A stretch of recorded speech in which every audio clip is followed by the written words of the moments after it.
New year new beginnings டே 3.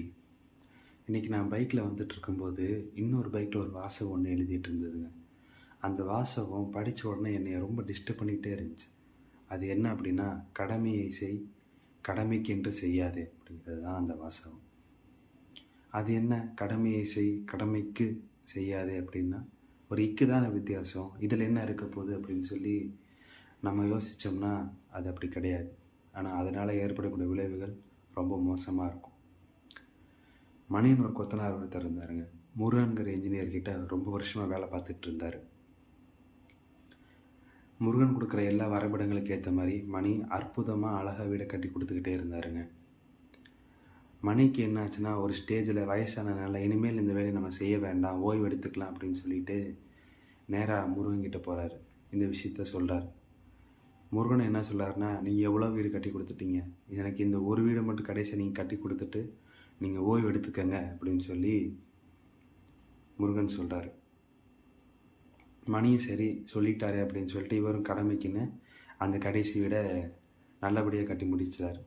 கட்டி முடித்த உடனே முருகன்கிட்ட வந்து சொல்கிறார், அந்த வீடை கட்டி முடிச்சுட்டு நான் இனிமேல் போய் ஓய்வு எடுத்துக்கிறேங்கும்போது முருகன் கூப்பிட்றாரு, ஐயா இங்கே வாங்க, இந்த சாவியை நீங்களே வச்சுக்கோங்க, அந்த வீடு கட்ட சொன்னது உங்களுக்காகத்தான், நீங்கள் எனக்காக இத்தனை வருஷம் கஷ்டப்பட்டிருக்கீங்க, எவ்வளோவா எனக்காக உழைச்சிருக்கீங்க, உங்கள் மூலமாக நான் எவ்வளோவா சம்பாரிச்சிருக்கேன், உங்களுக்காக நான் ஏதாவது கைமாறு செய்ய நினச்சேன், அதனால அந்த வீடு நான் உங்களுக்கு கட்டித்தரேன் அப்படின்னு சொல்லி கட்டின வீடை அந்த சாவியை அவர்கிட்ட கொடுத்தாரு.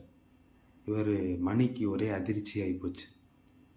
ஏன்னா இவர் தனக்குன்னு தெரிஞ்சிருந்துச்சுன்னா அந்த வீடை எவ்வளவோ அழகாக அவர் கட்டியிருப்பார். ஆனால் யாரோ ஒரு ஆள் இருக்க போகிற ஒரு வீடு தானே அப்படின்னு சொல்லி இவர் அந்த கடமைக்குன்னு கட்டினதுனால தான் அந்த வீடு ஒரு மாதிரி அழகு இல்லாமல் இருக்குது. நம்மளும் அப்படித்தானே, டெய்லி எவ்வளோ வேலையை செய்கிறது நம்மளோட கடமை தான். ஆனால் நம்ம அப்படி செய்கிறோமா? இல்லை, கடமைக்குன்னு தான் செய்கிறோம். நீங்கள் கடமையை நினச்சி நீங்கள் செஞ்சு பாருங்கள், அந்த வேலையில் ஒரு திருப்தி வரும். உங்களுக்கே டெய்லி அந்த வேலையை திரும்ப திரும்ப நீங்கள் செஞ்சால் கூட அதை இன்னொரு இடம் நம்ம கரெக்டாக செய்யணுங்கிற ஒரு ஆர்வம் உங்களுக்கு வரும், திருப்தி உங்களுக்கு வரும். ஆனால் இதே இது நீங்கள் கடமைக்குன்னு நீங்கள் செஞ்சீங்க அப்படின்னா ஒருபோதும் அந்த திருப்தி வராது. அது நாளைக்கு நமக்கே அது எதிர்வினையாக வந்து முடியறதுக்கான வாய்ப்புகள் நிறையா இருக்குது. நாளை சந்திக்கிறேன். நன்றி, வணக்கம்.